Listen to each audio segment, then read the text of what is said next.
So finally, the last episode of Invincible Season 3 dropped this Thursday morning, about 3 a.m. I stayed up to the very crack-ass of dawn to watch it, because this was the most anticipated thing Invincible had to release so far.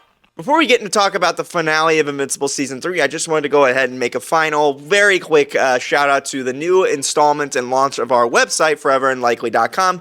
There you can kind of see some of the things that we're working on with the website. You can check out all the episodes that we've released on the channel, but as well, you can also join the 1%, which is kind of like our Patreon support program where you can donate and we'll do some cool things like shout out your name in every single video that we do and stuff like that. We're still working on the website, but you can kind of check it out now and see all the cool things that we're building on there and whatnot. So foreverandlikely.com.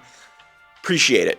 So getting into the Invincible Season 3 finale, there's some backstory to this, right? Because one of the biggest videos that we released on this channel was me talking about if Invincible was going to be around to stay. And that's not because it wasn't an incredibly massive popular series, but whenever I made that video, I believe it was during the time where they decided to take that mid-season break in Season 2, and that's something that Robert Kirkman did a lot for The Walking Dead, but the difference is The Walking Dead had 16 episode seasons, each one being an hour in piece, and was live action, so they did 8 episodes, gave you a mid-season finale that was pretty epic, and then gave you about 3-4 months to kind of sit and think on it.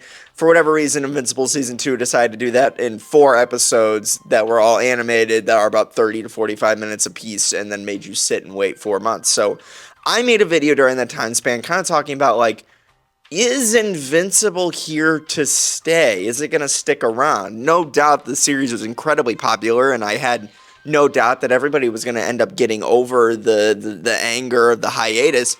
But Invincible as a comic series is very long. It's very lucrative. There's a lot of elements in there that probably don't need to be in the show. And I started suggesting that maybe we don't do a lot of the big story elements in the show, because 8 seasons is like, I could easily see it taking more than that just by how much is actually in the books.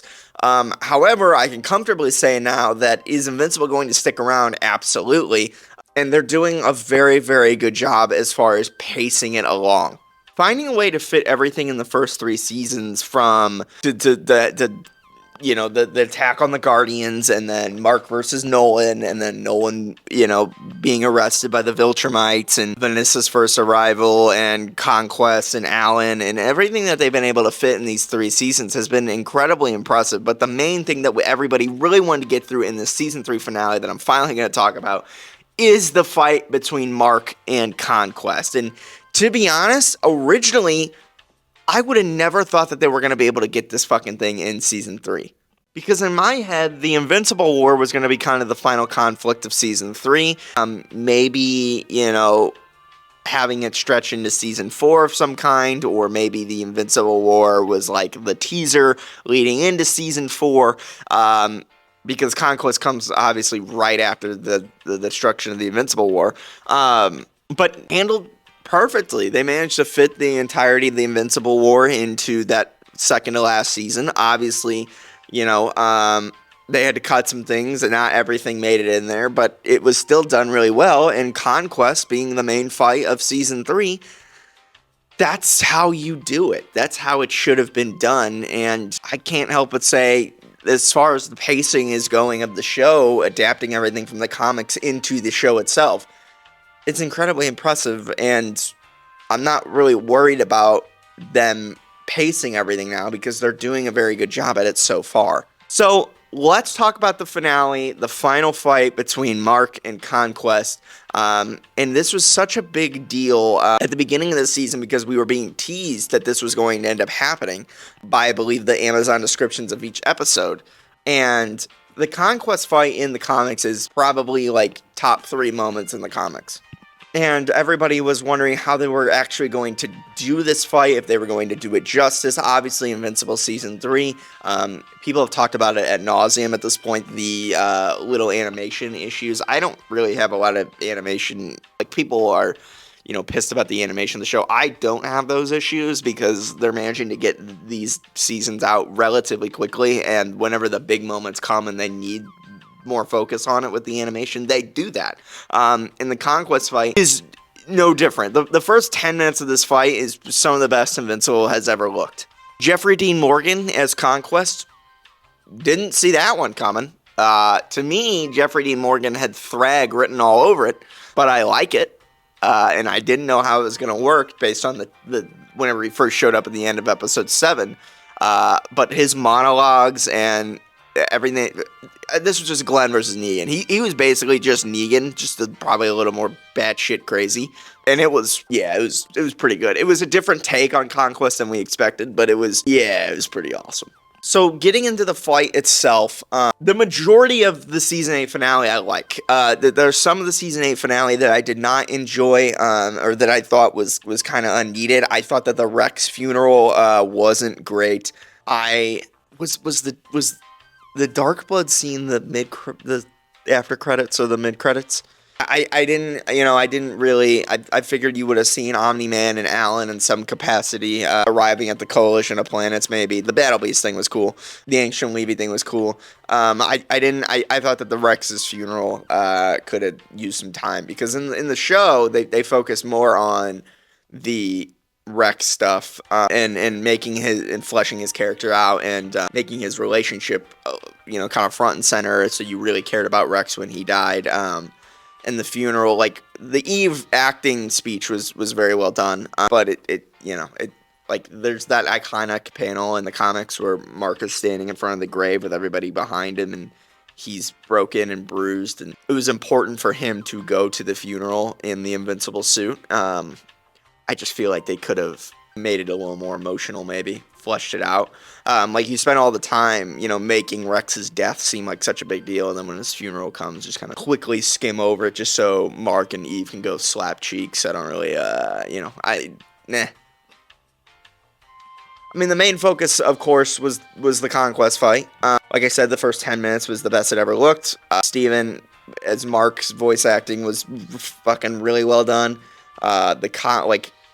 Jeffrey D. Morgan as Conquest works. They went a different perspective with him a little bit because they wanted to try and differentiate him. That was not a word. Make him a little more different than Battle Beast. Battle Beast, loves combat, strides off of combat. He's not interested in killing innocent people or doing atrocities or anything. He just wants to fight the best of the best. He loves to fight people. Conquest, the difference here is Conquest is clearly out of his fucking mind. And the minute where he blew the heart, the heart bubble of blood, you could see it.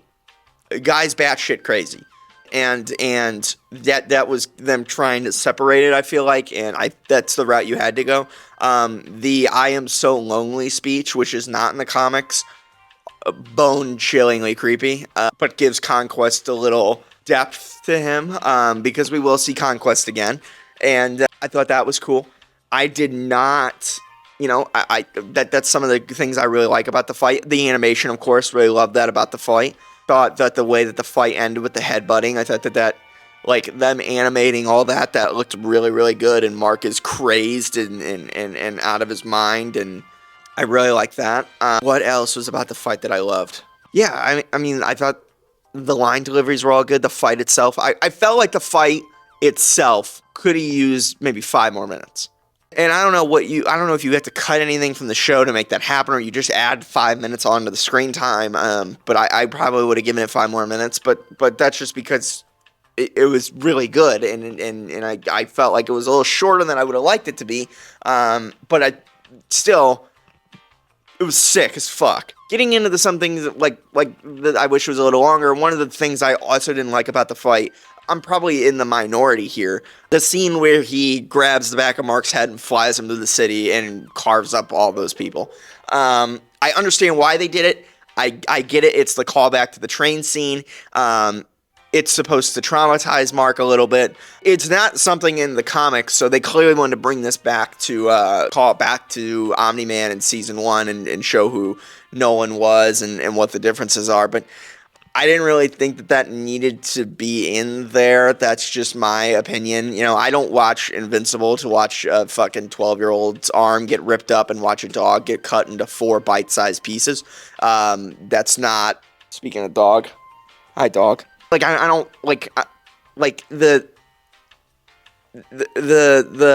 brutality of it and the... sorry. The brutality of it and the, you know, showing the consequences of the fight and the innocents being hurt around it because of the destruction, like the guy who had his leg chopped off and whenever they flew through the building, the people who fell out of the building, you know, these are like small ants in a battlefield amongst the gods. These are the collateral of that damage.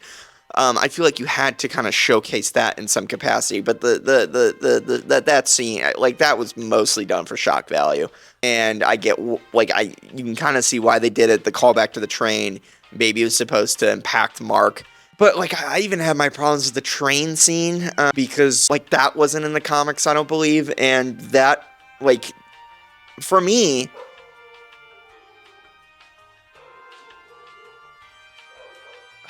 Hold on. Fucking dog's up there just absolutely losing her fucking mind to the mailman. It's unbelievable. So anyways, yeah, the scene where he flies through the city, and like, chops off a fucking, you know, an arm of an 11... Maybe I'm just being a pussy, but I don't need it. I don't need that. I don't watch Invincible to see that. The collateral of the civilians around them, if you want to say that's the reason why they did it. The people falling out of the building and the people, like, getting hurt, whenever Conquest says he needs the right motivation, like, that's, to me, that's the collateral.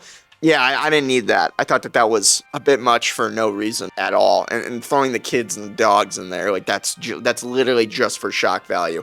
Omni-Man did it because he wanted to traumatize Mark as much as possible and show them how weak the civilians are.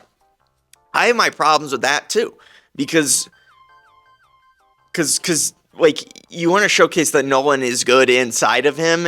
There's no redeeming that. Like that is the Chicago thing. That's different because he didn't, like, indirect, like he threw Mark through the city knowing that people were going to die, but he didn't, like, directly really kill anybody. The train scene, he directly kills a bunch of innocent people. And there's no redeeming that. Like, the whole, like, Nolan's got to go through a whole redemption arc, and he'll be redeemed to Mark, and he'll be redeemed.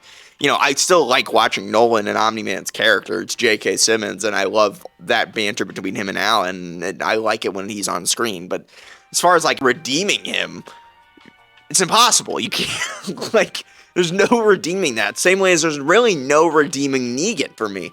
So, you know, sorry, like, I can't go that far. And with the Conquest thing, we know that Conquest is evil. Like, that scene is not needed, really, in my opinion. It was, you know, the destruction was cool, and maybe I'm just being a giant pussy. I apologize. But yeah, I didn't need that. Like, showing how much of a monster Conquest is like, to me, showing that is what he does to the people we care about. Like, he fucking brutalizes Oliver, a kid, in a very destructive way. You know he's a psychopath. You could see he doesn't care about the people around him because of all the innocent people that are dying and being hurt just based on the fight. And, you know, it's and what he does to Eve. You know, showing how much of a monster he is based on what he does to characters that we care about. That's where I'm more focused on from a narrative perspective. Maybe I'm totally just being a pussy. But yeah, I didn't need the whole flying through the city thing and killing kids and dogs, and, like, you can already assume that they're gonna be dead. You know, we didn't need the whole, like, painting the picture of it. I don't watch Invincible to see that. And that was one of my big things on season 1 too, where I was like, I get it, why, I just don't need it. But whatever. But overall, the season 3 finale of Invincible, I didn't really like how they, you know, the ending, the final 30 seconds, I felt like they could have added a little more in there and do some different things. You know, a tease to Thrag would have been cool.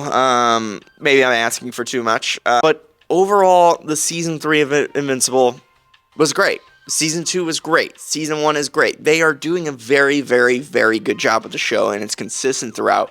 And it's going to be here to stick around. And I'm excited to see what they do in the future. The Conquest fight lived up to the hype. I can't wait to see the round 2 fight. And yeah. So that's basically all I have. Let me know if you enjoyed this episode of Invincible, if you enjoyed the Season 3 finale, if you enjoyed Season 3 as a whole. And we will see you guys in the next one. Make sure you click the notification bell, subscribe, like this video. It would help a lot. And we'll see you guys in the next one. Peace, love, adios. Bye-bye.